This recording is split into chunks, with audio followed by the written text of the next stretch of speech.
Welcome to my talk. Welcome to macOS programming. Today I will talk about Xcode plugin and to Xcode extension and some of the technical detail behind. Firstly, a bit about me. I'm Khoa. I'm iOS developer, typer, and I like making things and writing. That's the thing that I really like. It's just to iOS developers to start complaining about Xcode. Xcode wasn't really good, but I think it gets better now. But still, like some years ago, people still made some plugins to add some more functionalities into Xcode. One of them was Xcode, which I made. So many times a day, I want to navigate to Finder to open some files or to change some content, or to go to terminal to run some commands, or to share the link in GitHub to my friends or colleagues, so we can see the same. We can work on the same files together. You can see like this.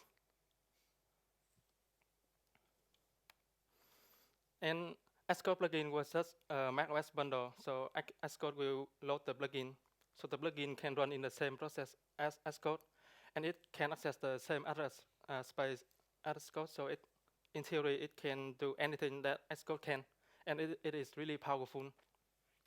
Back in then, there was a plugin called Alcatraz, which can load all the plugins. So a plugin is just like a bundle. You place it in a plugin folder, so Xcode can load it. People made plugin because they want features or functionalities that they miss in other IDEs, or they just want to improve Xcode.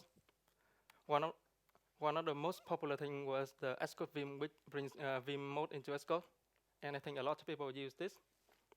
And if you miss the minimap in Sublime Text, you can use the Xcode minimap to show like a minimap panel on the right, which help you navigate faster.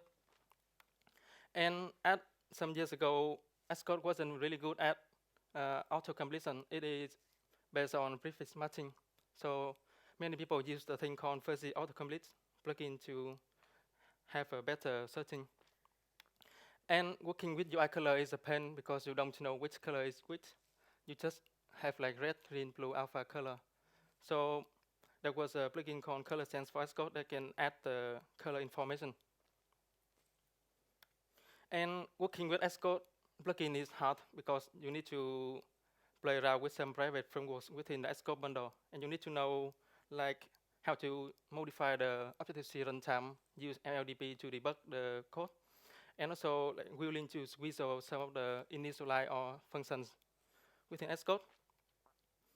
Fortunately, there's a thing called Custom, which is a command line tool you can use to generate the header, and it can inspect the Objective-C runtime, so you can get a sense of on the header files on class and functions that I suppose in Xcode.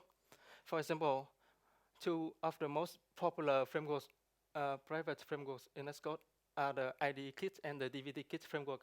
It is inside the Xcode bundle. So, for example, do you know how you can enter the content in the alert panel? That is inside the DVD Kit framework. And that class is the Bezel alert panel. So if you use a squeezer method from the class, you can change the initializer method.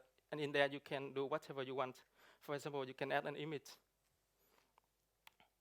Or for the Colorsense, if you want to add like a color box information to the color, that information is kept inside the source text view, which is the text view that Xcode uses to render the editor. And we can listen to the notification. So in macOS, it has like system-wide notification. You can listen to almost everything. And here you can listen to the text change, and you can inspect the notification object to get the text view. And in there, you can like alter the string, or you can add some other views on top of it. But for Xcode, how do you get the current project folder of the project that you're working on? So that information is held by the workspace Windows controller. And this is inside the IDE Kit framework. So you use Objective-C runtime, you get a class from a name, and you use the value for key because Objective-C class has a method table, so you can inspect or call properties or methods of any class as long as you know the name of the properties. But things didn't last for long. Like in late 2015, there was a thing called Xcode Ghost. So it was a modified version of Xcode, and it was distributed like mainly in China because they're affected by the firewall. So they try to be clever to download some like unofficial version of Xcode, and this used the same technique as the Xcode plugin. So it is very powerful. It can alter your code and your app. That's why a year later, at WWDC 2016, Apple introduced the Xcode Editor extension as a way to add functionality into Xcode. So right now, it can only like change the content of the current file, or it can just modify the carriage, the text selection, and you can only do that within a given protocol like this. And extension is the way to go for now. If you do iOS programming, you may be familiar with like something like photo editing or the 3D or the custom keyboard extension. And the same for macOS too, like the file sync or file provider. And of course the Xcode extension too. Right now, there's a way to bypass this because from Xcode 8, it refused to let any plugin.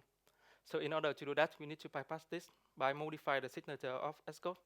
There's a tool called Colorsense, so you can create a self-signed certificate with your name, and you run the Colorsense command to change the signature of Xcode, so it can load the plugin. But the downside of this is that you can submit the apps to the App Store with the modified version of Xcode because the signature doesn't match. Many people right now, I think they use two versions of Xcode, one modified used for development and one like official used for submit apps to the App Store. So how can we move some of the plugins to extensions? Not all the plugins can be moved to extension because it depends on the functionalities. But for the Colorsense, because we have no notification and we can't modify the UI of Xcode, so we need to be clever. Because for the Colorsense, all we need is to show the color information for like a red, green, blue, alpha, or the hex color. So we can use a thing called color literal in Xcode 8. So if you use the hash color literal tag, Xcode can show like a small box of the color so you can know like which color is which. This is very helpful because before that, I usually need to go to a browser to search for the color of this hex value. And also we can inspect the hex color, and we can also like map it into like a name color so we know which is which. And also for the Xcode way, like before I used like the NS task, NS space, and some squeezing to do all of the tricks. But for now, they are not available anymore. A workaround is to use something called AppleScript. It is a scripting framework in macOS, like for a very long time.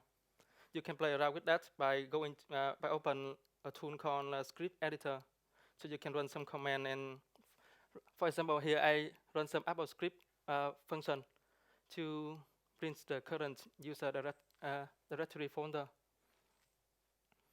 And some apps like Xcode or many apps like Spotify, they support AppleScript.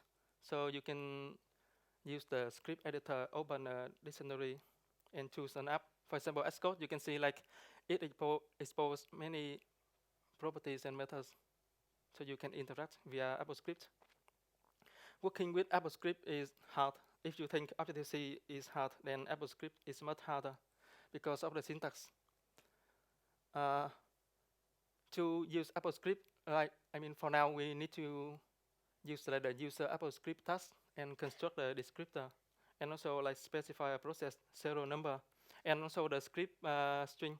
Here's how we can open the folder using the POSIX file, and call the finder program.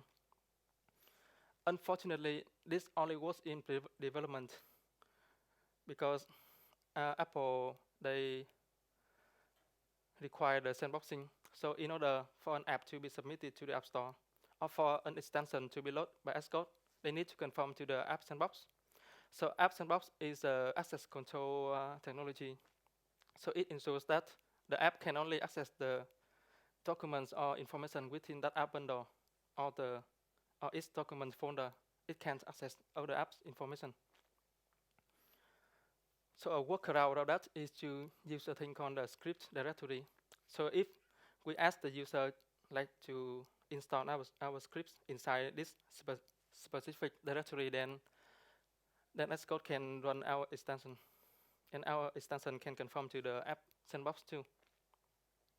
And this only works for last year, because for this year Apple introduced macOS Mojave, Mojave, right? So Mojave is very strict on security because like last year Apple got a lot of like complaint about security.